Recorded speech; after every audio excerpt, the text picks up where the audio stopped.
podemos ir iniciando y para hacerlo me gustaría pedirles el favor de abrir nuestras Biblias de nuevo en Éxodo capítulo 20. Vamos a volver a leer los versículos del 1 al 6. Será nuestra última sesión. Hemos acercado nuestras almas a estos versículos de forma repetitiva con el propósito de que los principios contenidos en ellos puedan ser grabados en nuestra mente y de esa forma ojalá puedan afectar nuestro corazón en términos de nuestra adoración o liturgia hacia el Señor. Entonces, para iniciar nuestra última sesión, quisiera pedirles el favor de leer conmigo Éxodo capítulo 20, versículos del 1 al 6. Dice, y habló Dios todas estas palabras diciendo, yo soy Jehová tu Dios que te saqué de la tierra de Egipto, de casa de servidumbre. No tendrás dioses ajenos delante de mí. No te harás imagen ni ninguna semejanza de lo que esté arriba en el cielo, ni abajo en la tierra, ni en las aguas debajo de la tierra. No te inclinarás a ellas, ni las honrarás, porque yo soy Jehová tu Dios, fuerte, celoso, que visito la maldad de los padres sobre los hijos hasta la tercera y cuarta generación de los que me aborrecen, y hago misericordia a millares, a los que me aman y guardan mis mandamientos. No tomarás el nombre de Jehová tu Dios en vano, porque no hará por inocente Jehová al que tomare su nombre en vano. Vamos a dejar hasta ahí. Nos extendimos un versículo más porque también hace referencia a la adoración, pero hemos estado leyendo en general hasta el versículo 6. Oramos en oración para encomendar en manos de Dios este tiempo. Oh Señor, Creador del cielo y de la tierra, tres veces santo, Padre de las luces, quien mora en luz inaccesible. Señor, quisiéramos venir delante suyo agradecidos por este tiempo juntos. Queremos darle gracias por la libertad que estos medios tecnológicos nos dan para acercarnos a su palabra, acercarnos a otros hermanos en quienes ha tenido una obra de misericordia. Y quisiéramos, Señor, pedirle que al final de este tiempo haya provecho para nuestra alma y que estas 4 horas, en estas cortas sesiones que hemos tenido, sean siquiera de un poco de provecho para nosotros, que eleven nuestras mentes a un entendimiento de cuán importante es la adoración hacia el Dios único, vivo y verdadero, y que nuestros corazones puedan ser elevados también en profunda admiración, en profundo asombro, en profunda reverencia y en profundo amor. Señor, en el nombre de Jesús, quisiera pedirle, Señor, que a los hermanos que nos acompañan y que han estado en estas noches, quisiera pedirle que su mano pueda estar sobre ellos cuando adoren como iglesia y que pueda estar complacido con la adoración que ellos entreguen a usted, Señor, domingo tras domingo, y que todo esto pueda suceder por amor al nombre, a la persona y la obra de nuestro Señor Jesucristo. Señor, enséñanos, por favor, a ser mejores adoradores. Enséñanos, por favor, a librarnos cada vez más de la liturgia alternativa que Satanás propone, por la cual la carne y el pecado residual que hay en nosotros también batalla. Llévenos, Señor, cada vez más a entregarle una adoración más agradable, más santa, más limpia, más pura, Señor. Una adoración que cada vez más refleje lo que será el cielo, Señor. En el nombre de Jesucristo, entonces, pedimos una vez más su compañía, invocamos su nombre y pedimos que obre en nosotros en este tiempo. En el nombre, pues, de nuestro Señor y Salvador, oramos. Amén. Bueno, les había dicho anteriormente que el estudio tomaría 5 sesiones, pero cuando ya tenía bien adelantada esta sesión, vi que realmente después de esta nos quedaría muy poco por cubrir, así que decidí más bien incluirlo todo en esta y hacer de esta la última sesión, porque con respecto a distintas vertientes o prácticas que se llevan a cabo en las iglesias o llamadas iglesias de hoy, quiero más bien animarle a que usted a través de este estudio deduzca cuándo se adora al Señor de forma agradable a Él, con reverencia, con orden y sobre todo conteniendo los elementos descritos por Él mismo en su palabra. Entonces vamos a tener nuestra última sesión que va a ser titulada Expresiones contemporáneas de la liturgia reformada o presbiteriana. Expresiones contemporáneas de la liturgia reformada / presbiteriana. En la introducción, y vamos a hacer un repaso como es común, en la introducción a la liturgia reformada o presbiteriana, abordamos 3 aspectos de esta. Primero, basados en los 2 primeros mandamientos, vimos 2 principios, que espero que a estas alturas del proceso que llevamos, ya para usted quede claro cuáles son y qué son como tal. Y es que la adoración, en primer lugar, debe ofrecerse a Dios en concordancia con quien Dios es. Y en segundo lugar, la adoración a Dios debe ofrecerse tal como Él lo ha establecido. Después de esto, se definió liturgia como un concepto que hace referencia a la adoración pública de Dios llevada a cabo por la comunidad del pacto de Dios o el pueblo redimido por Dios a la manera establecida y conteniendo los elementos determinados por Dios. En segundo lugar, echamos un vistazo general al fundamento bíblico de la liturgia y este fue presentado mediante la disciplina de la teología bíblica. Se hicieron varias referencias a Edén, el tabernáculo o el templo. Se mostró cómo Dios siempre estableció la forma en que el hombre debía adorarlo en estos distintos escenarios. Y luego, Juan en capítulo 4, versículos del 23 al 24, resaltó 2 principios, los cuales muestran que la liturgia ha de ser espiritual en forma y bíblica en su contenido. En tercer lugar, algunos aspectos de la adoración neotestamentaria fueron presentados con el fin de rastrear su presencia en la liturgia de la iglesia a través de la historia. Algunas referencias generales fueron hechas sobre la liturgia de la iglesia antigua, cuando resaltamos el énfasis que ellos daban en el sacramento de la Cena del Señor o lo que llamaban Eucaristía. Vimos también que este énfasis de la iglesia medieval continuó y perduró hasta la época medieval, aunque el sistema sacramental tomó mucha más fuerza allí.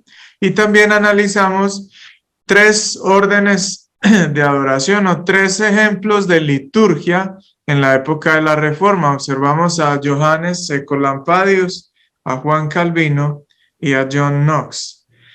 Ahora en esta lección combinaremos un poco los aspectos históricos de la Reforma y contemporáneos de la liturgia que traza una tradición reformada. En ese orden de ideas, entonces, vamos a aclarar a qué hacen referencia o a qué hacemos referencia con el término reformado o reformado continental y presbiteriano o reformado peninsular.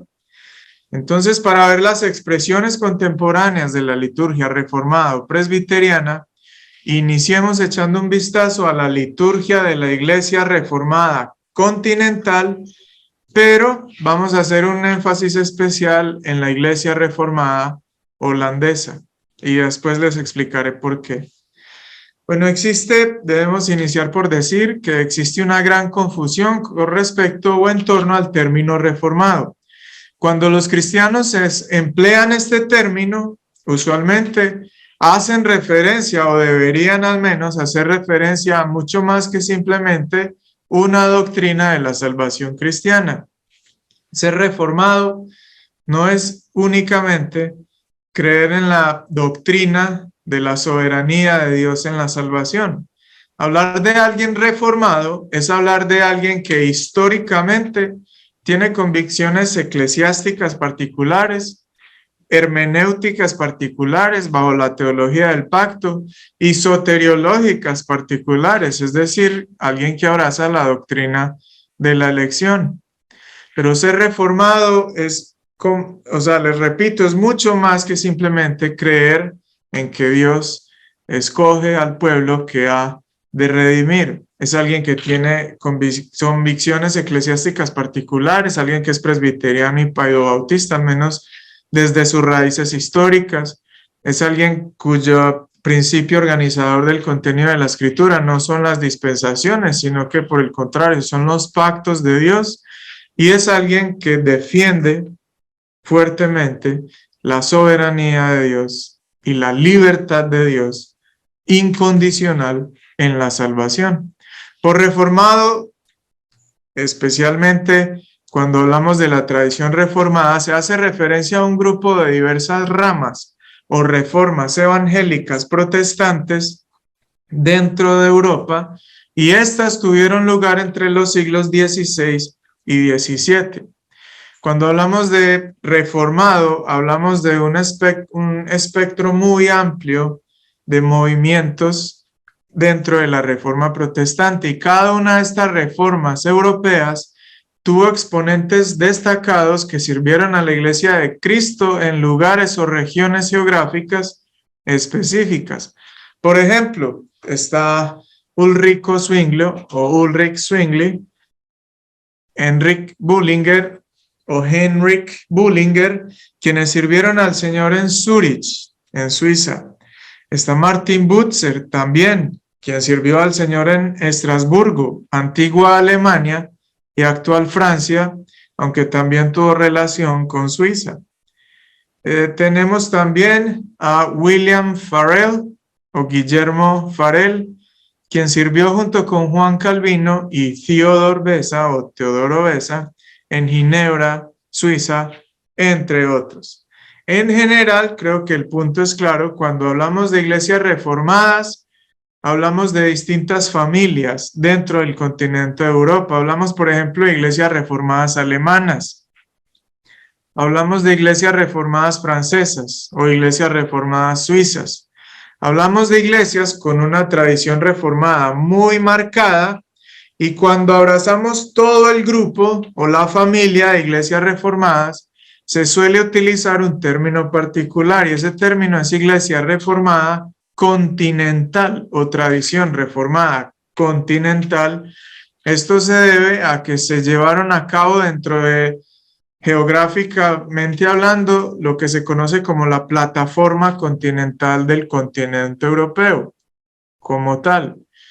Entonces, hablar de una iglesia reformada continental es hablar de aquellas iglesias que estuvieron al interior del territorio continental europeo. En el encabezado de este punto se utiliza el término continental, aunque como les dije, vamos a hacer énfasis en la iglesia holandesa, y esto tiene un propósito definido.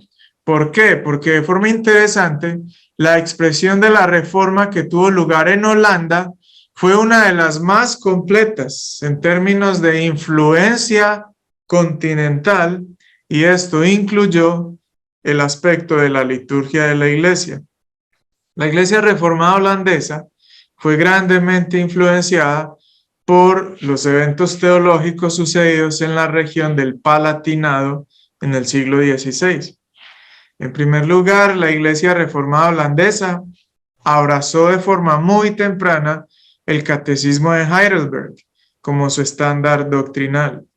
Quienes hayan escuchado sobre el catecismo de Heidelberg o sepan un poco sobre este catecismo, es el catecismo que fue requerido por, en aquel entonces, el gobernante de la región del Palatinado o el prefecto, como se le llamaba en esa época, Frederick III. Este prefecto encargó a dos jóvenes teólogos bosquejar el catecismo de Heidelberg con el fin de unificar a los luteranos reformados, a los zwinglianos y a los calvinistas que estaban dentro de la región del Palatinado. En segundo lugar, la Iglesia Reformada holandesa abrazó también lo que se llamó la liturgia del Palatinado. Entonces no solo abrazaron el catecismo de Heidelberg, que fue la confesión doctrinal de esta región, sino que también abrazaron la liturgia, que también fue propuesta por Zacarías Ursino y Casparo Leviano, que fueron los jóvenes teólogos que bosquejaron estos documentos. Esta liturgia también tuvo una influencia general a nivel continental. Al estar basada en la liturgia de una congregación de exiliados holandeses en Londres, la liturgia del Palatinado recogió influencias de Zwinglio y Calvino, mientras que la ubicación geográfica del Palatinado hizo que tuviera influencias luteranas, porque el Palatinado, como ustedes quizás ya han escuchado, a Alemania o la actual Alemania en aquel entonces era una confederación de pequeños reinos. El Palatinado era un pequeño reino o una provincia, una región que tenía o estaba bajo el dominio de un prefecto en particular. Entonces el Palatinado estaba dentro de Alemania y el Palatinado y el prefecto del Palatinado, Frederick III, cuando pidió a estos jóvenes que bosquejaran la liturgia para su región, ellos utilizaron bosquejos de la liturgia de una iglesia en Londres, de herencia holandesa, que recibía a todos los exiliados que salían de Holanda hacia Londres. Este fue el modelo que utilizaron los dos jóvenes teólogos del Palatinado, y esta iglesia de Londres que recibía a los refugiados de Holanda tenía influencias de Zwinglio y de Calvino. Si a eso le agregamos las influencias luteranas que estaban presentes en el Palatinado por estar enfocado en Alemania o ubicado en Alemania, tenemos en las expresiones teológicas del Palatinado un bosquejo, una familia muy general cuando hablamos del término reformado. Y el orden de adoración descrito por esta liturgia se guardó de la siguiente manera. Aquí les voy a describir lo que fue el orden de adoración propuesto por Frederick III mediante estos dos jóvenes. En primer lugar, las personas caminaban a la iglesia con su Biblia, y a esta Biblia en holandés le habían adjuntado los salmos en métrica. Un salmo o varios de ellos eran entonados por las personas sin uso de un instrumento musical, a capela. Entonces las personas llegaban a la iglesia con su Biblia, a la cual se le había adherido su salterio, y comenzaban a cantar un salmo o varios a capela. En tercer lugar, cuando se estaba llevando a cabo el cántico a capela, los ancianos y el ministro de la palabra ingresaban al santuario. Cuando ellos ingresaban, entonces el ministro tenía un tiempo de preparación a través del cual él se encomendaba al Espíritu del Señor y subía hacia el púlpito. Cuando el ministro estaba listo para iniciar el servicio, entonces él hacía el votum, aquello que Juan Calvino acuñó o instituyó, y es la recitación del Salmo 124, versículo 8. Nuestra ayuda está en el nombre del Señor, creador del cielo y de la tierra. O nuestro socorro, dice la Reina Valera, está en el nombre del Señor que hizo el cielo y la tierra. Después del votum, entonces daba la salutación apostólica. Recuerden que muchos elementos litúrgicos son tomados de las epístolas, tal como ellas representaban la adoración de la iglesia neotestamentaria. Entonces daban la salutación apostólica, Luego de esto, seguía una oración de confesión e iluminación, que terminaba con una recitación de la oración del Padre Nuestro. Después se cantaba el decálogo de los 10 mandamientos. Temprano en la Reforma, desde Estrasburgo, la práctica de cantar los 10 mandamientos fue introducida en la iglesia. El mismo Calvino la guardó por un tiempo y después hizo la transición para dejar de cantar los 10 mandamientos a simplemente leerlos. Después entonces de que cantaban el decálogo de los 10 mandamientos, el ministro leía su porción de la escritura y predicaba su sermón bajo el formato de lectio divina. Mediante este formato, que tenía 4 elementos, los pastores o ministros predicaban series de libros de forma expositiva. En 8º lugar, el ministro elevaba una oración de acción de gracias e intercesión, con la cual también concluía recitando el Padre Nuestro. Luego se cantaba otro salmo de clausura y al final el ministro entonces despedía a la congregación con la bendición aarónica. Esta liturgia u orden de adoración de las iglesias reformadas holandesas fue confirmada por el Sínodo de Antwerp en 1566 después de Cristo y luego en 1618 y 1619, cuando tuvo lugar el Sínodo de Dort, de donde surgen los cánones de Dort, se hicieron modificaciones a esta liturgia, a la cual también se le añadieron elementos tales como calendarios litúrgicos.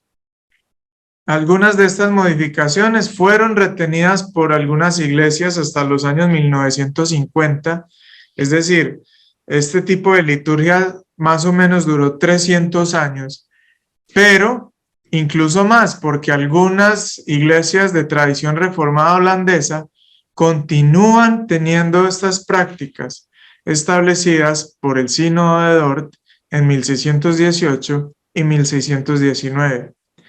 Ahora, no solamente vamos a ver lo que son las iglesias reformadas holandesas de aquella época, sino como el título de esta lección bien lo dice, vamos a hablar un poco sobre las expresiones contemporáneas de la liturgia reformada. A fin de familiarizarnos un poco con las liturgias de algunas iglesias reformadas holandesas en la actualidad, vamos a ver la liturgia que llevan a cabo 2 denominaciones pertenecientes a esta tradición, pero si bien son de tradición reformada holandesa, están ubicadas en los Estados Unidos. Pues como soy miembro de esta denominación, no es que le esté haciendo propaganda, sino que voy a exponer los elementos de esta adoración. Vamos a iniciar con la denominación que se llama Heritage Reformed Congregation o Congregación Herencia Reformada. Esta es la denominación de la cual el doctor Joel Beeke es uno de sus ministros. Al iniciar la adoración en nuestra denominación se inicia con el votum o la salutación, perdón. Recuerden entonces, el votum el voto es la recitación del Salmo 124, versículo 8. Nuestro socorro está en el nombre de Jehová, que hizo el cielo y la tierra. Este votum tiene el propósito de tornar la congregación de individuos o la reunión de individuos en algo más que simplemente un grupo de personas unidas en un mismo lugar.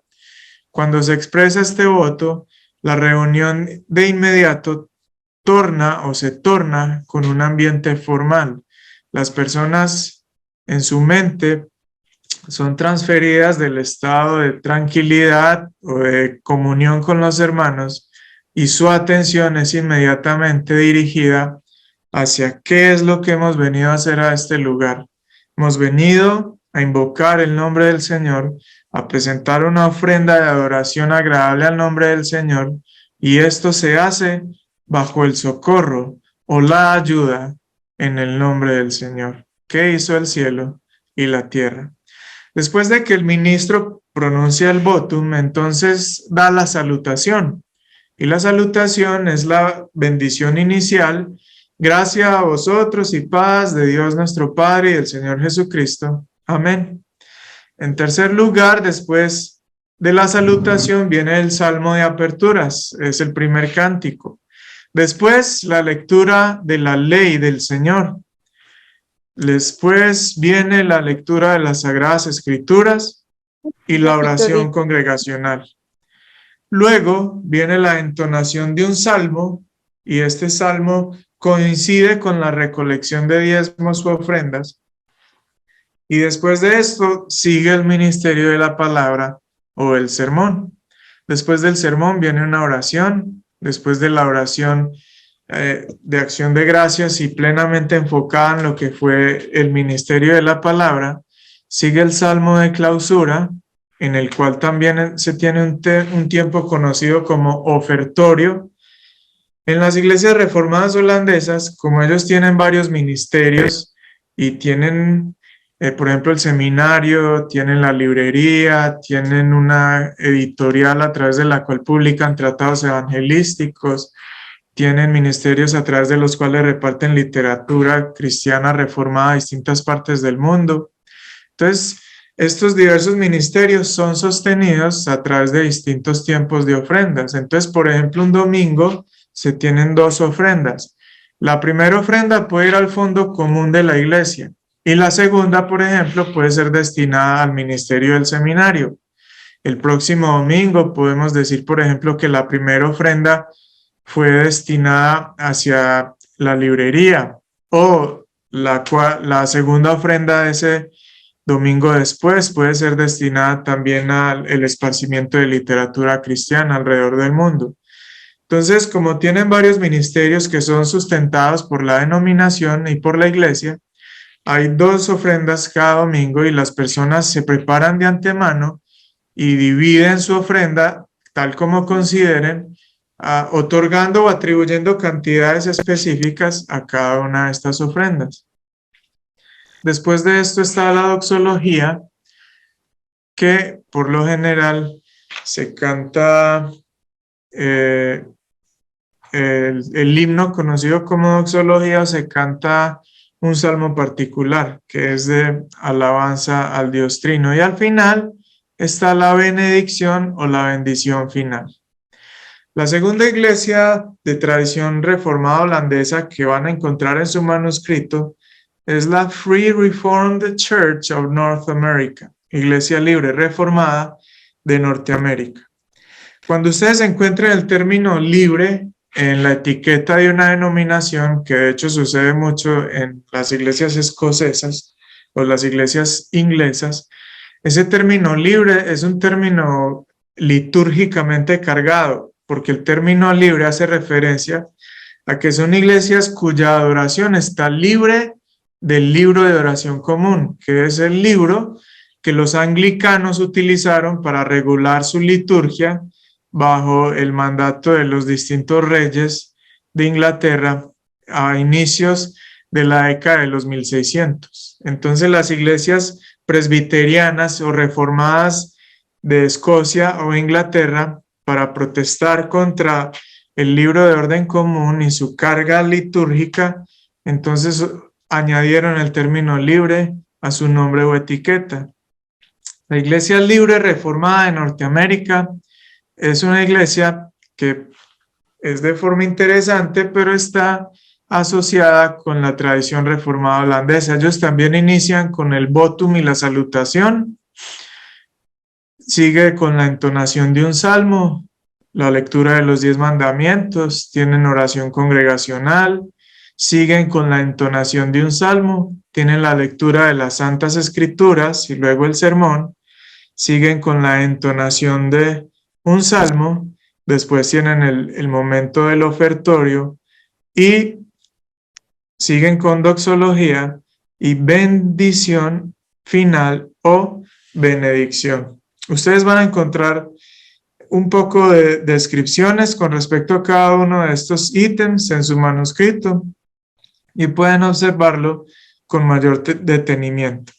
Entonces, esa es un poco la historia del trasfondo de la adoración de las iglesias de tradición reformada holandesa. Recuerden entonces que las iglesias reformadas holandesas suelen recoger un poco más lo que fue la expresión general de la teología reformada a nivel continental y debido a que se basaron mucho en los avances teológicos de la región del Palatinado, entonces cubren gran parte de las tradiciones de todo el continente.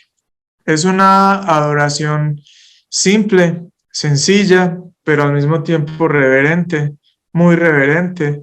Creo que el pastor Javier tuvo la oportunidad de visitar alguna de estas iglesias cuando estuvo aquí y es una adoración muy solemne, muy solemne. Eh, yo creo que a veces los que somos creyentes en Colombia y en distintas partes de Latinoamérica, pensamos que la reforma protestante nos libró de muchas cosas, lo cual es cierto, pero a veces pensamos que la reforma protestante nos libró del orden, pero realmente el orden no era algo de lo cual necesitábamos ser librados. El orden no era algo de lo cual necesitábamos ser librados. Y por lo que hemos visto, recuerden la referencia a Primera de Corintios capítulo 11. Dios es un Dios de orden y por lo tanto, Él requiere que se le adore con decencia, con decoro, con orden, porque la adoración debe hacerse conforme a quien Dios es.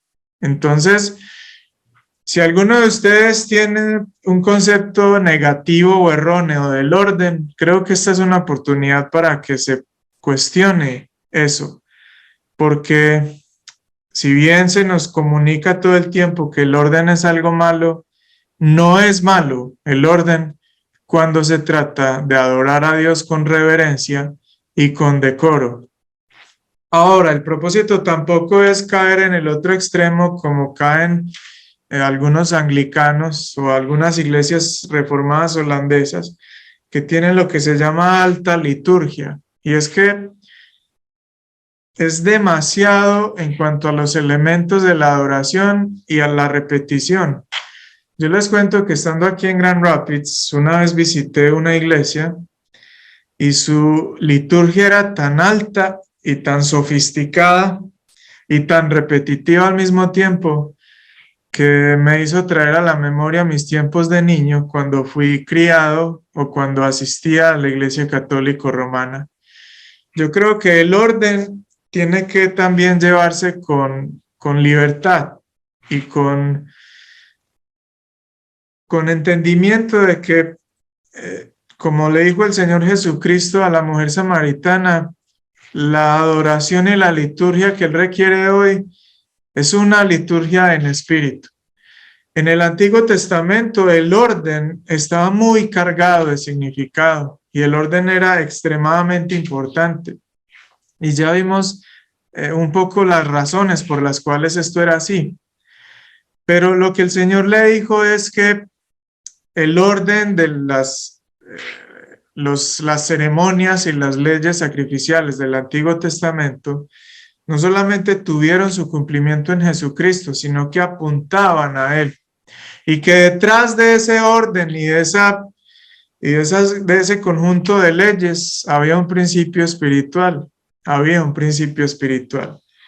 Entonces recuerden, se adora al Señor con orden, con reverencia, con decoro, pero no se lleva el orden a un extremo negativo. O no se adora con orden por amor al orden, sino se adora con orden por obediencia al Dios de orden.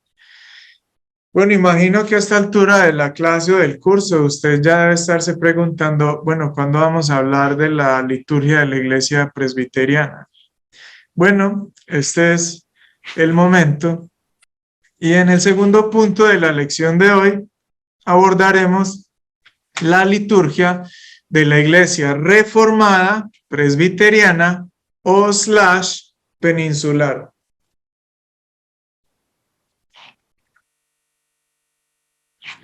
Si al hablar de reformado o reformada, especialmente o mayormente se hace énfasis a las expresiones reformadas dentro del continente. Cuando hablamos de presbiteriano o presbiteriana, hacemos énfasis a ese sistema de gobierno basado en ancianos o presbíteros que tuvo mucha fuerza en Escocia y en algunos sectores de Inglaterra e Irlanda, y como abraza principalmente la península británica, el presbiterianismo suele ser conocido como la expresión reformada peninsular, en contraste a la continental. El último orden litúrgico que vimos en la lección anterior fue el propuesto por John Knox. Y Knox fue conocido como el promotor o padre del presbiterianismo escocés, aunque también su influencia alcanzó, como les dije, a Inglaterra. No con la misma fuerza con que lo hizo en Escocia, pero aún así su influencia perdura hasta el día de hoy.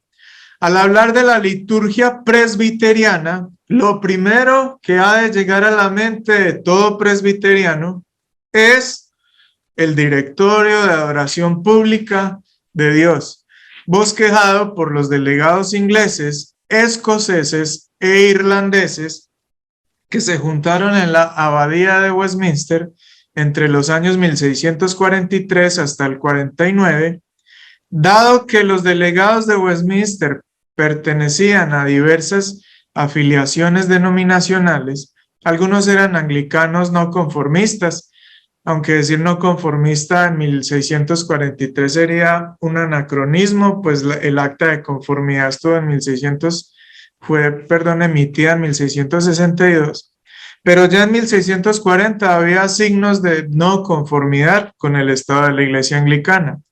Entonces allí había anglicanos no conformistas, independentistas o congregacionalistas, o al menos las primeras expresiones de ellos, y había también, por supuesto, presbiterianos. El Directorio de Adoración Pública de Dios, tal como su acta del 3 de febrero de 1645 lo admite, fue logrado bajo la asistencia de los comisionados de la Iglesia de Escocia, quienes fueron en su totalidad presbiterianos. La fuerza presbiteriana dentro de los estándares de Westminster fue mayormente escocesa. Hombres, ministros de nacionalidad escocesa que recogían el legado y la herencia de John Knox. La fuerza o el motivo detrás de este documento, el Directorio de Adoración Pública de Dios, fue el libro de oración común, lo que les decía, o algo de lo que mencionaba anteriormente.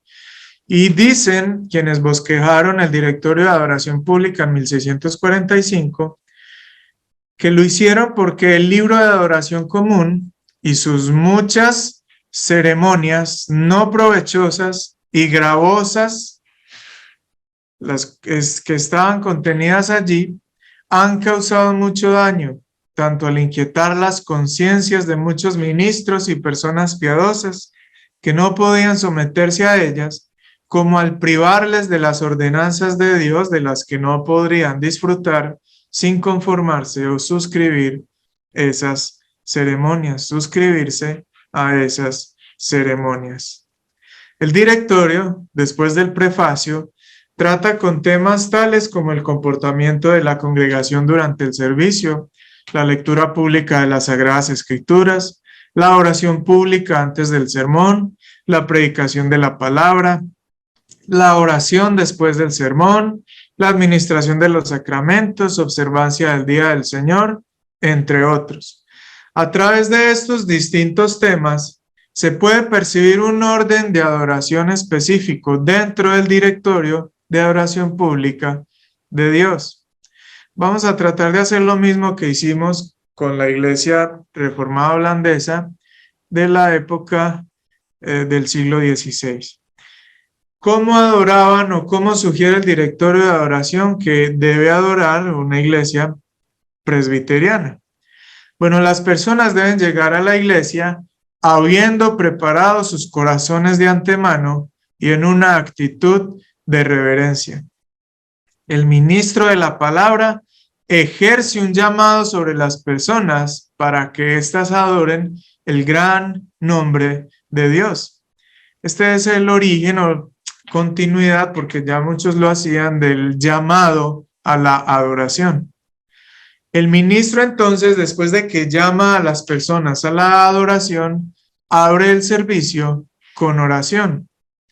Después de que ora, el ministro lee una porción de las Escrituras cuya longitud considere prudente. De igual manera, el ministro ha de explicar dudas que considere necesarias aclarar mientras lee, necesarias de aclarar mientras lee.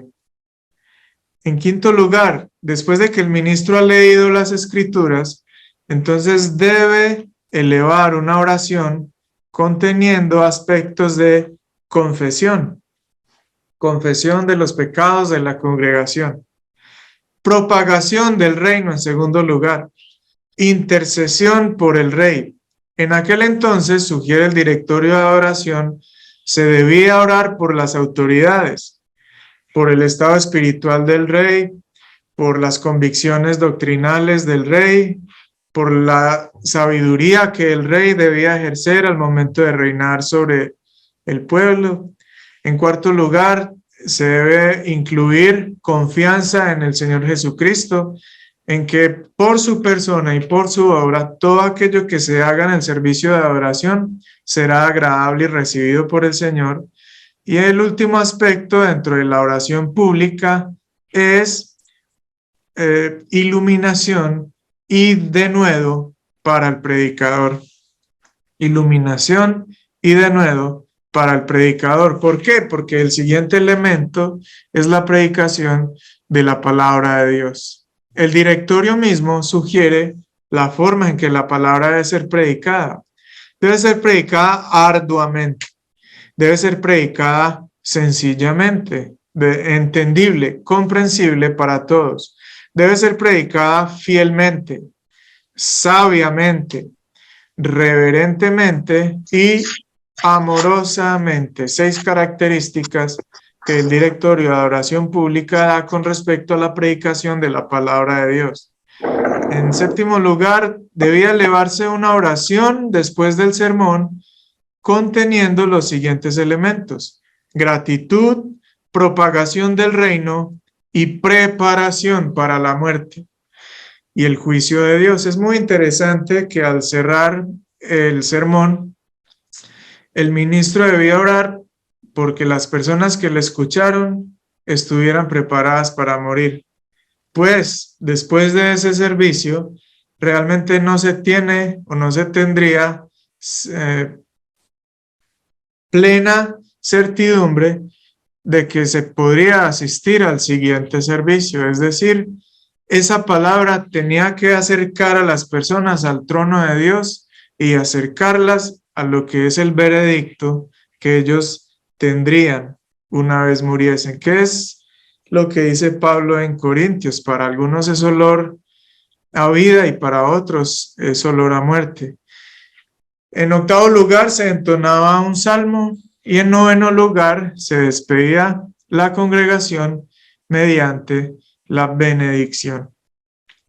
Con respecto al orden de adoración de la tradición reformada presbiteriana, Terry Johnson identifica un ciclo evangélico. Y por evangélico no hago referencia a como se le llama en Colombia y quizá en otros países a los cristianos protestantes, sino por evangélico hacemos referencia a relacionado con el mensaje del evangelio. Terry Johnson, entonces, repito, identificó que el orden de adoración propuesto por el directorio tiene una índole o una apariencia, una relación muy cercana con el mensaje del evangelio. En primer lugar, por ejemplo, él observa un ciclo de alabanza, cuando está el llamado de adoración, la invocación de Dios y el himno a través del cual se abre. A veces algunas iglesias agregan el Gloria Patri y otros la lectura de un credo. Todo esto forma parte de la adoración o alabanza inicial con la cual se abre el tiempo. En segundo lugar, Johnson ve un ciclo de confesión. ¿Por qué? Porque ahí recuerden que está la lectura de la ley de Dios.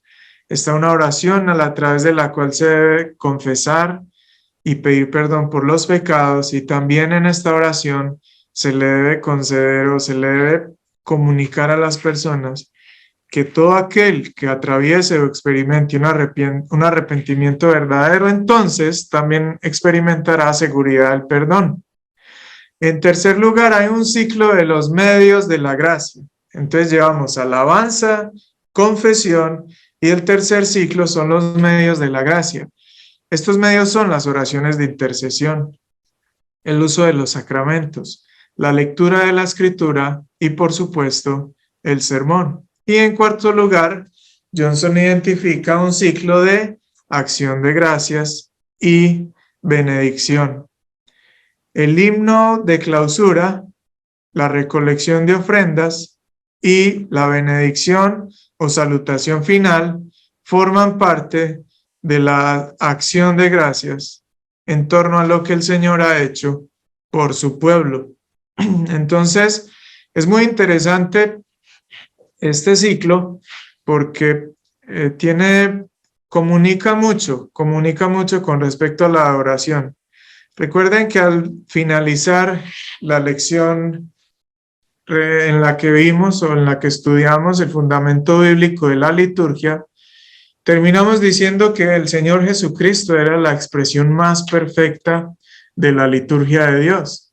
De hecho, pues nos animamos a decir que el Señor Jesucristo es la liturgia perfecta de Dios. Y si miramos cómo los reformados, quizá de forma voluntaria, creería que sí, o de pronto de forma involuntaria, instauraron estos patrones a través de los cuales se ve claramente una expresión del Evangelio, tenemos muchas más razones para asegurar que la adoración de la Iglesia hoy tiene que tener al Señor Jesucristo como centro de ella. La expresión contemporánea de la Iglesia presbiteriana que analizaremos hoy es la Iglesia presbiteriana ortodoxa. Vamos a ver un poco lo que esta iglesia menciona en referencia a la liturgia de una iglesia presbiteriana de hoy y de una iglesia que pues es una iglesia que continúa siendo fiel al testimonio de Cristo, a la doctrina del Señor y a la tradición reformada.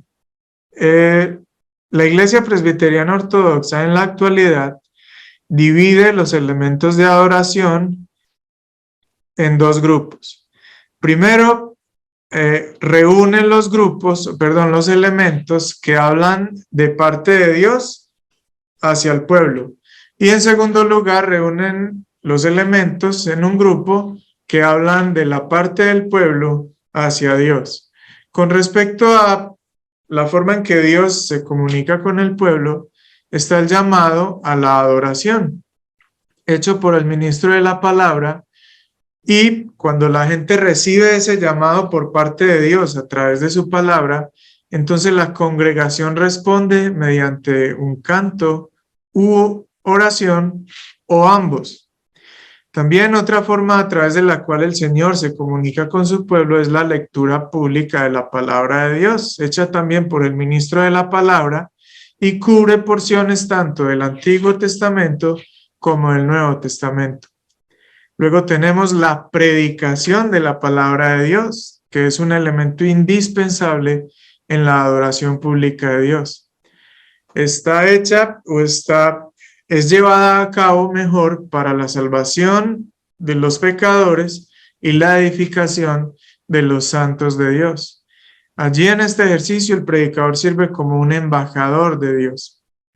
Algo que resaltan los hermanos de la Iglesia Presbiteriana Ortodoxa es que la sesión o el consistorio de la iglesia local debe ser diligente en evaluar a quién le da la libertad de ascender a su púlpito, porque el acceso al mismo debe ser denegado a la persona que genere dudas en cuanto a su doctrina, a su vida y a su conocimiento de la Escritura.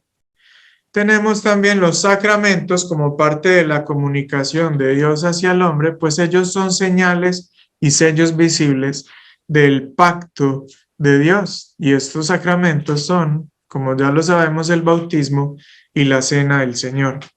Las bendiciones o benedicciones también son parte de la comunicación de Dios hacia las personas, y esto incluye al inicio la salutación y al final la benedicción. Ahora, cuando hablamos de la comunicación del pueblo hacia Dios, o cuando los hermanos de la Iglesia Presbiteriana Ortodoxa hablan de la comunicación de parte del pueblo hacia Dios, está el elemento de la oración pública o la oración congregacional. Según ellos, es un elemento esencial de la oración pública, totalmente de acuerdo, y es un servicio presentado a Dios. Es guiado de nuevo por el ministro o el pastor de la congregación, y la oración, según ellos, se puede dar de distintas clases. Hay oración de confesión, de intercesión, de iluminación, de gratitud y de alabanza. También hay un canto congregacional y hay una confesión pública de fe. Una forma en que la gente o el pueblo de Dios se comunica con el Señor es cuando, por ejemplo, se reciben nuevos miembros dentro de la iglesia. Ellos han de confesar públicamente la fe que han abrazado para ser admitidos como miembros de un cuerpo visible, pero también esta fe se confiesa a través de la recitación de los credos que abrazamos como iglesia católica, reformada, y también las confesiones. Otra manera en que las personas se relacionan con el Señor es a través de la presentación de sus ofrendas económicas o financieras.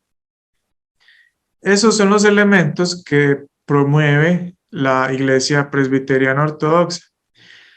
Después de todo lo que hemos estado estudiando y visto, yo creo que cuando ustedes con mayor detenimiento puedan tomar la lección anterior y esta, cuando ustedes observen las expresiones contemporáneas de la liturgia reformada, ustedes ya van a poder trazar estos elementos a lo largo de la historia y van a ver que la adoración que ustedes como iglesia, al menos sé porque leí el libro de orden de la Iglesia Betania de la Reforma, tienen muchos de estos elementos, si no todos. Entonces, cuando ustedes como iglesia adoren al Señor, es bueno que ustedes tengan en su corazón la certeza y la tranquilidad de que no solamente están adorando bajo el sustento bíblico, sino que, como dice Hebreos capítulo 12, versículo 1, ustedes están adorando al Señor con una gran nube de testigos. Y estos testigos a lo largo de la historia han sido personas que han adorado de forma muy similar a como adora la iglesia presbiteriana, reformada, histórica y confesional de hoy. Llegamos entonces a la tercera y última sesión de esta lección, que son las conclusiones generales de la liturgia reformada o presbiteriana. La liturgia reformada es una liturgia reverente a Dios y a su palabra. Es una liturgia que tiene como único propósito la adoración de Dios a la manera establecida por Dios. Si alguna idea, si algún concepto, si algo ha de guardar en su corazón después de este pequeño curso o seminario, o mejor, son esos dos principios con los cuales iniciamos. Cuando pensamos en el Dios a quien estamos acercándonos en adoración, que es el mismo Dios al que se acercó el pueblo de Israel en Éxodo 20. Es el mismo Dios al que es el mismo Dios, que se manifestó a Isaías en Isaías capítulo 6. Y estamos adorando mediante el mismo Cristo que se presentó delante del apóstol Juan en Apocalipsis capítulo 1.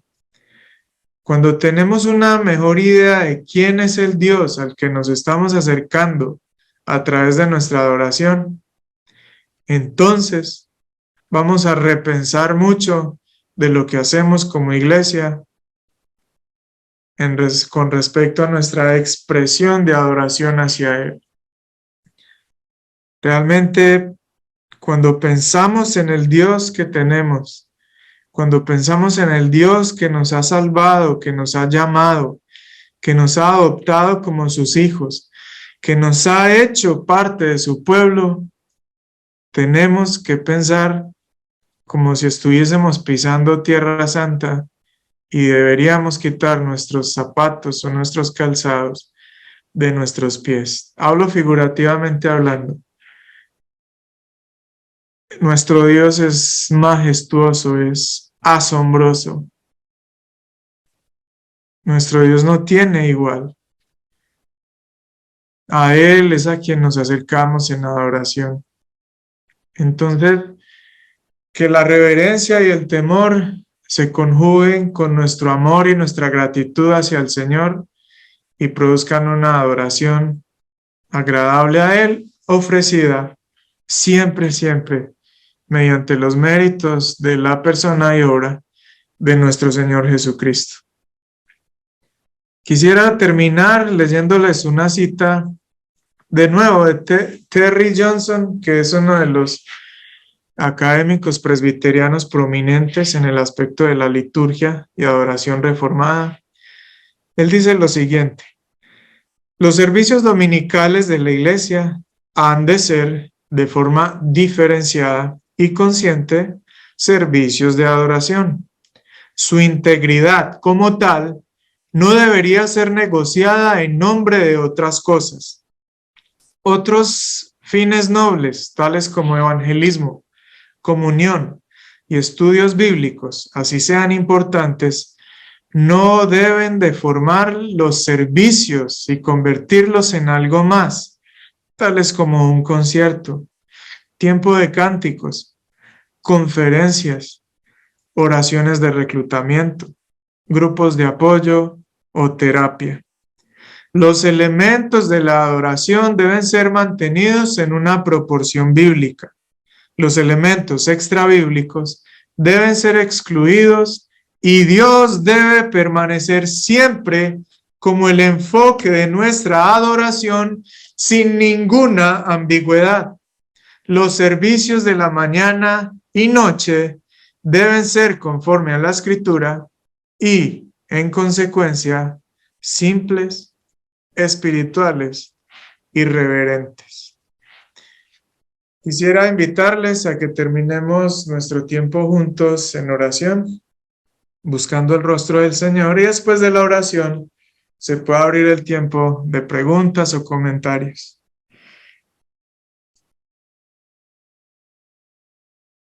Señor, tú estás recibiendo adoración todo el tiempo.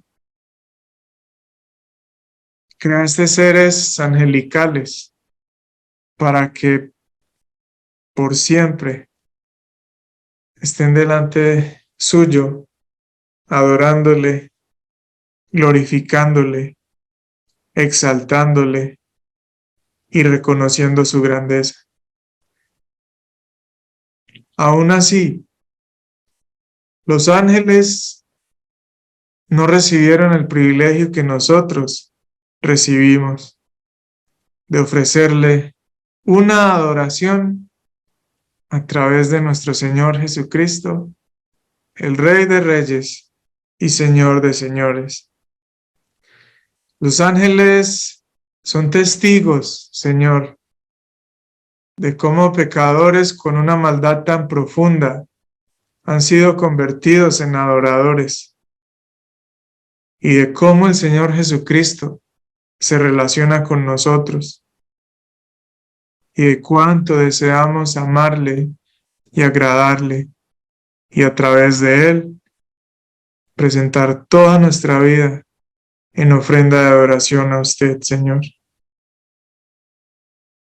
En el nombre de Él pedimos, oh Dios, que su nombre pueda ser santificado, pueda ser visto como santo cuando una persona camine a nuestra iglesia y nos vea en cualquiera de nuestros elementos del servicio de adoración.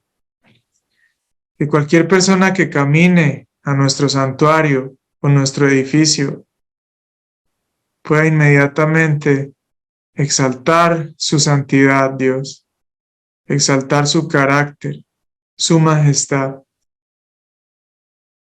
y que sobre todo se pueda exaltar a Jesucristo como el camino, Señor, que usted abrió para que pudiésemos llegar a usted.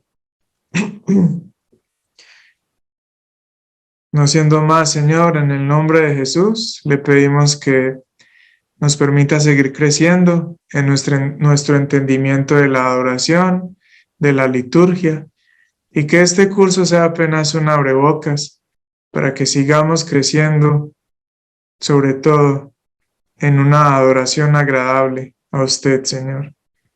Lo oramos en el nombre de Jesús. Amén.